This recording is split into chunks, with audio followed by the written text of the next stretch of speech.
안녕하십니까. 하나님의 사랑과 온천이 넘치시길 축원합니다. 오늘 10월 18일 화요일 날 아침입니다.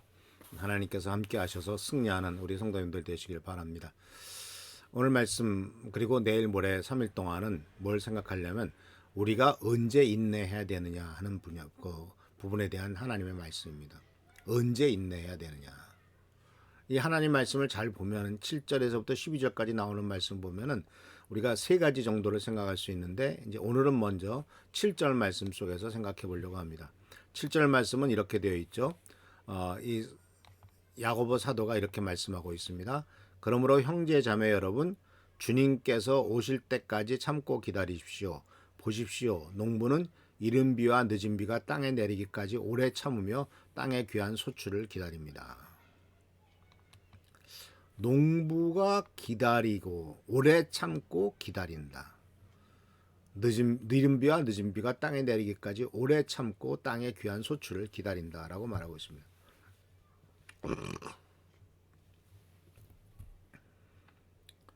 자, 이 말씀 속에서 우리가 뭘 배울 수가 있을까요?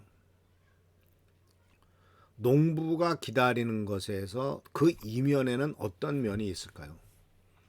첫 번째로 오늘 말씀의 주제는 바로 뭐냐면 언제 우리가 인내를 해야 되느냐 하는 것에 있어서 첫 번째 말씀은 상황이 통제 불능일 때 우리들은 인내해야 된다는 겁니다.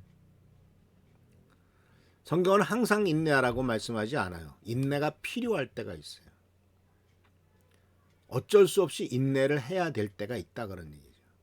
근데 첫 번째 인내는 바로 뭐냐면 내가 도저히 그것을 통제할 수 없는 상황일 때는 견뎌야 돼야 된다는 거죠. 근데 우리 인생을 살펴보면은 통제 밖의 일들이 얼마나 많습니까? 내가 다 움직이고 내 뜻대로 하고 내가 원하는 대로 하면 얼마나 좋겠어요. 그런데 그렇지 않은 일들이 더 많지 않습니까? 가장 큰 일이 바로 뭐예요? 사람들의 문제죠. 내가 통제 못해요. 자식들, 배우자들, 부모님들 안 돼요. 통제 밖의 인생사들, 특히 사람에 대한 문제들이 커요.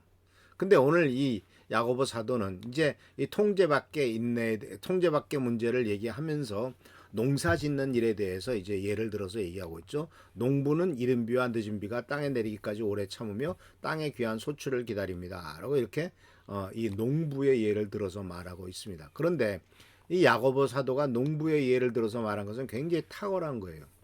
왜냐하면요, 농사를 짓는 일은 끊임없는 인내와 견딤과 기대의 그 과정을 다 겪어 나가야 된다는 겁니다. 그래서요, 참고 견디고 인내할 줄 모르면 농사를 짓지 말라라는 거예요. 모든 농사의 과정에는 인내가 필요하죠. 그 중에서도 더 심각한 게 바로 뭡니까? 우천, 즉 일기, 비가 오는 것, 햇빛이 쬐는 것, 이런 것은 전혀 통제 불능이죠.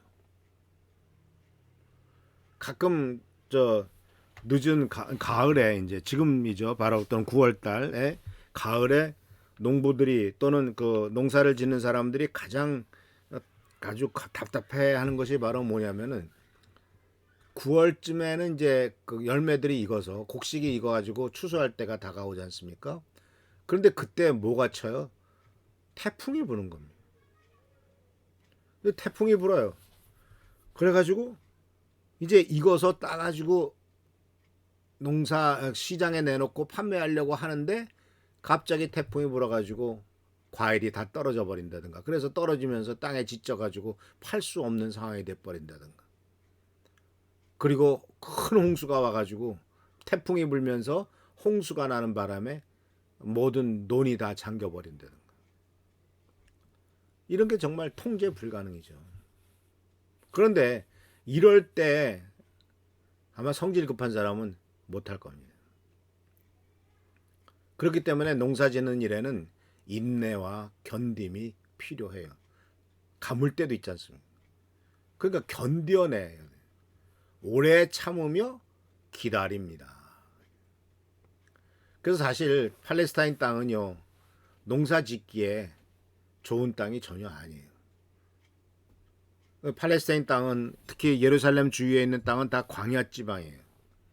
광야는 농사 못 짓습니다. 비가 안 오니까요.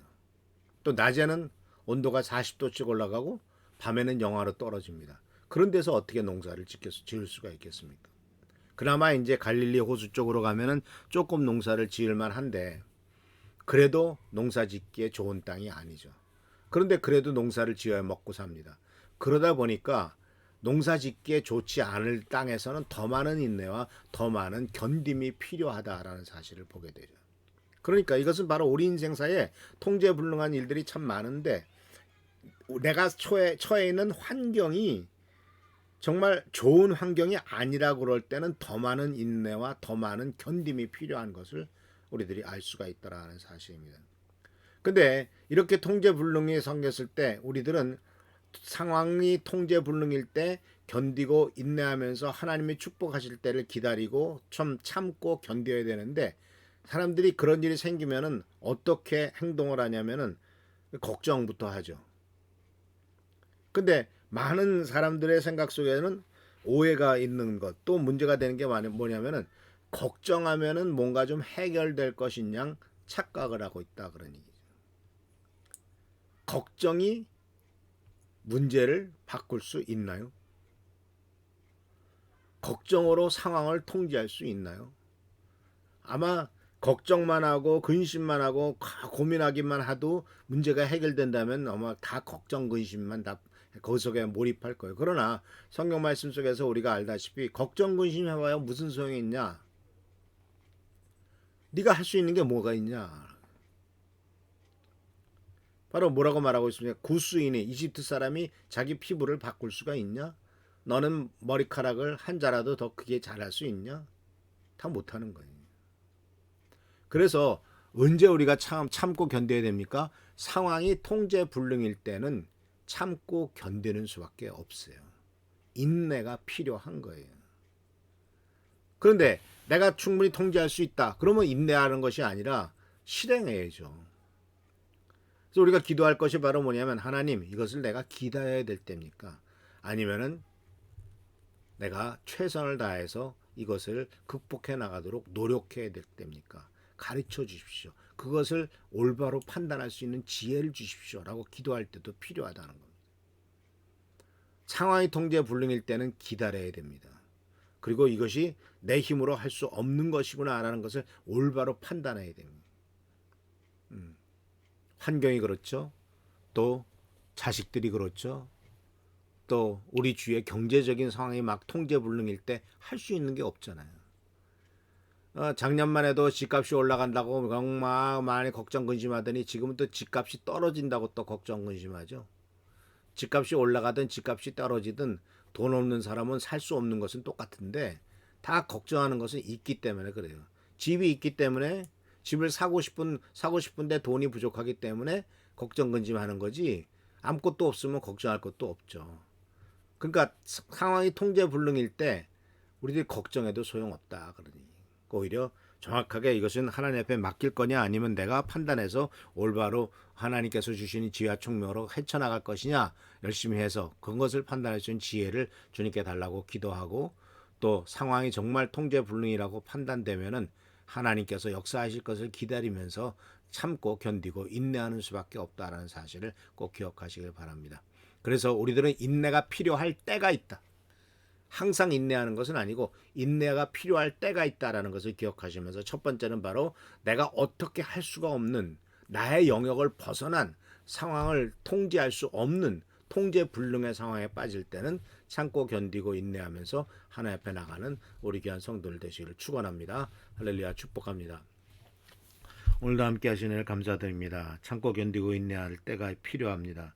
그때를 우리가 파악할 수 있도록 도와주시고 바로 상황이 내가 어떻게 할 수 없는 상황인 것을 알게 될 때 하나님을 의지하고 하나님을 바라보며 아버지 하나님 참고 견디며 하나님의 역사를 의지하도록 인도하옵소서.